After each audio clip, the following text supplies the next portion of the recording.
Intervensi dalam gerakan kesehatan mental. Yang pertama, program psikososial. Program ini bertujuan untuk meningkatkan faktor pelindung psikososial dan menurunkan faktor stresor psikososial. Dalam ranah kesehatan mental diungkapkan dalam bentuk dukungan atau support. Ada beberapa langkah atau proses untuk mencapai intervensi psikososial. Yang pertama yaitu mengidentifikasikan pihak atau sasaran yang membutuhkan bantuan. Pada tahap ini, kita dapat memulai dengan memperhatikan orang-orang di lingkungan setempat kita. Nah, pada tahap ini kita bisa menentukan kira-kira hal seperti apa yang mereka harapkan atau hal seperti apa yang mereka butuhkan dari lingkungan tempat mereka berada. Lalu yang kedua, menentukan secara tepat kebutuhan seperti apa yang mereka harapkan. Nah, pada tahap ini kita sudah harus bisa untuk menentukan kebutuhan apa yang dibutuhkan oleh pihak atau sasaran yang kita tuju. Lalu yang ketiga, merancangkan program yang tepat untuk memberi kebutuhan yang mereka butuhkan. Nah, pada tahap ini kita mulai merancangkan program atau langkah seperti apa untuk menghadapi atau memberi dukungan kepada orang-orang yang membutuhkan bantuan. Selanjutnya, prinsip utama dalam program psikososial. Nah, ada 4 prinsip, yaitu yang pertama, peka terhadap kebutuhan dan keadaan masyarakat. Nah, pada tahap ini kita bisa untuk mulai dengan lingkungan tempat kita berada atau mungkin pada lingkungan yang ingin kita analisis. Nah, pada tahap ini kita perlu untuk menjadi bagian dari lingkungan tersebut dengan cara yaitu mempelajari adat istiadat yang berlaku, pola kebiasaan yang berkembang, tingkat pendidikan yang ada pada masyarakat setempat, juga bagaimana mereka menyelesaikan masalah ekonomi, bahkan sampai politik yang ada. Yang kedua, memaksimalkan dan membangun kapasitas sumber daya lokal.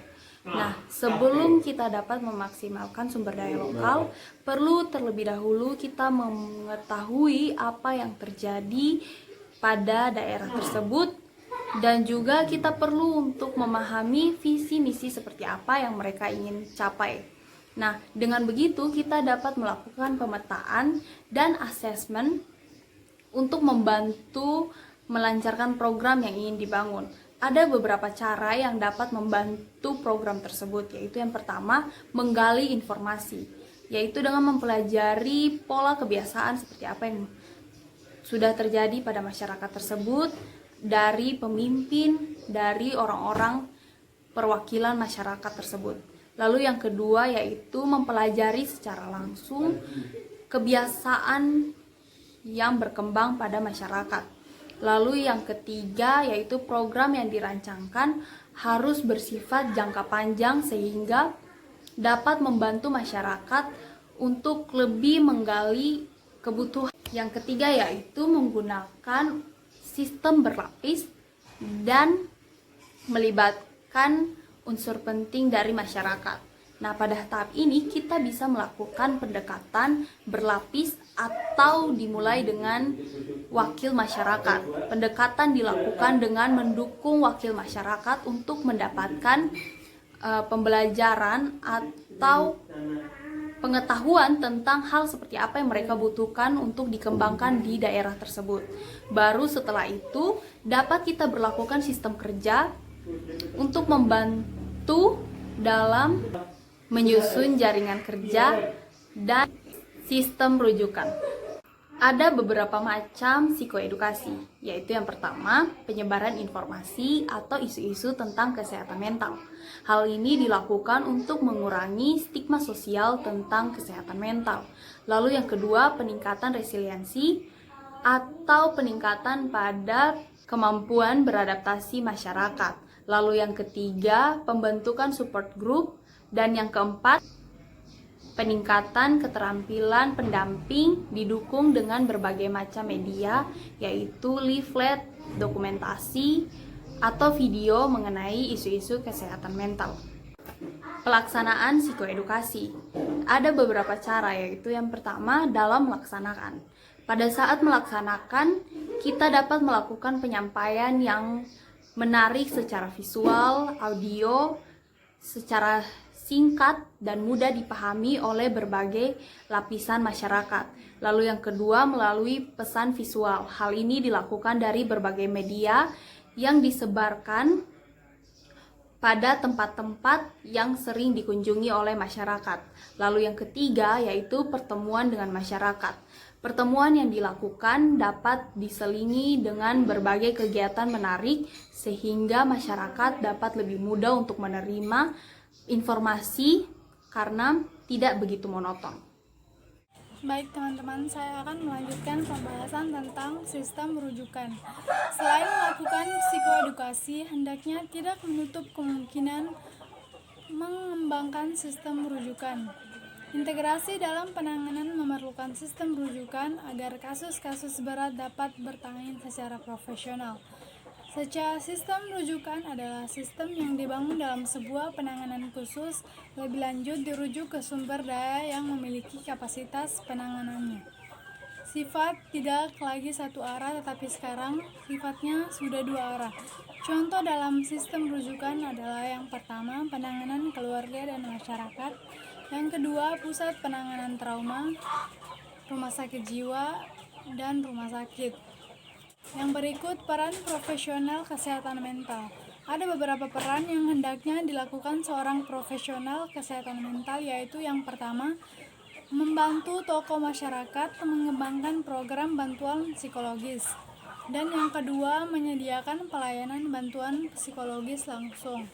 Yang ketiga, mengidentifikasi masalah psikologis lanjutan dari krisis yang terjadi. Yang keempat, menyediakan kesempatan melakukan psikoedukasi ke masyarakat. Yang kelima, merancang teknik penanganan atau support group.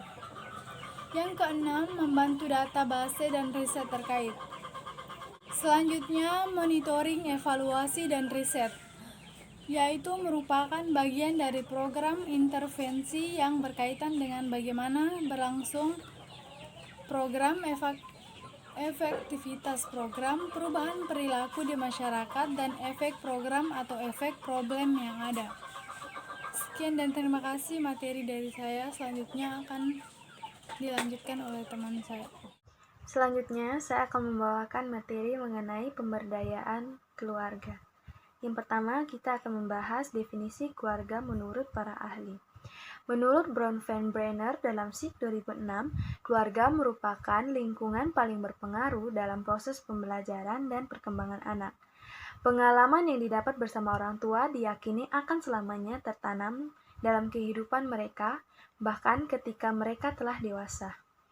Selanjutnya, menurut Benokraitis 2011, keluarga didefinisikan sebagai kelompok yang memiliki relasi intim yang terdiri atas dua atau lebih individu di dalamnya dan memiliki beberapa ciri berikut. Yang pertama, hidup bersama di dalam relasi yang berkomitmen. Yang kedua, saling asuh dan membimbing anak. Dan yang ketiga, berbagi aktivitas serta memiliki ikatan emosional yang relatif dekat. Adapun 4 fungsi keluarga sebagai agen pembelajaran kepedulian menurut SWIG 2006. Yang pertama, keluarga merupakan ekologi yang dapat dipercaya. Di dalamnya dibutuhkan tempat yang aman, nyaman, penuh cinta, dan menganggap anak-anak bermakna agar mereka dapat mengembangkan relasi positif. Yang kedua, keluarga merupakan tempat di mana anggota keluarga saling melayani dan membantu, sehingga anak-anak mendapati dirinya dipedulikan dan mendapat kesempatan untuk mempedulikan orang lain. Yang ketiga, keluarga mengajari anak untuk membantu orang lain, dan begitu anak-anak belajar mengenai identitas kepedulian, menyadari pentingnya memberikan bantuan kepada orang lain, serta mengembangkan pemahaman baru mengenai orang lain dan bakat kepedulian yang mereka miliki.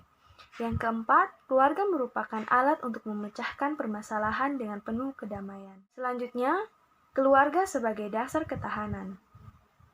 Keluarga menjadi sumber utama bagi anak untuk menyediakan dasar ketahanan anak dalam masyarakat. Suami istri saling bergantung dalam hal companionship serta anak karena membutuhkan kasih sayang dan pengasuhan dari orang tua. Fungsi dasar keluarga adalah reproduksi, bersosialisasi, pendidikan, penugasan, dan peran-peran sosial, dukungan ekonomi, serta dukungan emosi. Selanjutnya, membantu anak dan remaja. Ada beberapa langkah dalam membantu anak dan remaja mengatasi permasalahan, yaitu yang pertama, jalin hubungan yang dekat dan terbuka dengan anak atau remaja. Di sini, kita sebagai orang yang terdekat dengan anak maupun remaja ini, kita harus mempunyai relasi yang dekat terhadap anak dan remaja, agar terjalin hubungan yang dekat, dan anak dan remaja dapat terbuka mengenai permasalahan yang sedang dihadapinya. Yang selanjutnya, identifikasi perjelas dan fokus pada kebutuhan masalah. Di sini, peran sebagai orang terdekat dari anak dan remaja, kita harus fokus pada masalah apa yang dia hadapi sekarang ini, agar kita sebagai orang terdekat mampu mengatasi permasalahan yang dihadapinya. Yang ketiga, memahami perasaan anak-anak atau remaja. Memahami perasaan anak-anak atau remaja itu sangat penting bagi orang-orang yang terdekat di sekitarnya, agar anak merasa aman, nyaman, dan juga merasa dilindungi oleh orang-orang terdekatnya. Yang keempat, menyimak dengan sesama. Yang kelima, menjalin berkomunikasi agar komunikasi itu jelas. Selanjutnya, berbicara pada anak mengenai bencana. Ada beberapa hal yang harus diperhatikan dalam penanganan anak-anak yang mengalami bencana. Antara lain, jangan beranggapan anak-anak tidak mengetahui tentang bencana yang terjadi. Kita sebagai orang yang dewasa harus menjelaskan kepada anak-anak bagaimana situasi yang akan kita hadapi, maupun itu bencana maupun permasalahan, agar anak-anak ketika dewasa mengerti apapun yang dia akan hadapi. Yang kedua, dengarkan apa yang ingin dikatakan anak tentang bencana, karena ini adalah kesempatan untuk mengetahui apakah ada kesalahpahaman sehingga dapat segera diberikan penjelasan serta dukungan yang tepat. Yang ketiga, bantu anak mengekspresikan perasaannya dengan berbagai cara, misalnya menggambar, musik, gerak dan tari, ketika hendaknya berusaha untuk fleksibel terhadap ekspresi anak. Yang keempat, bantu anak merasa aman, serta ingatlah untuk bersikap realistis.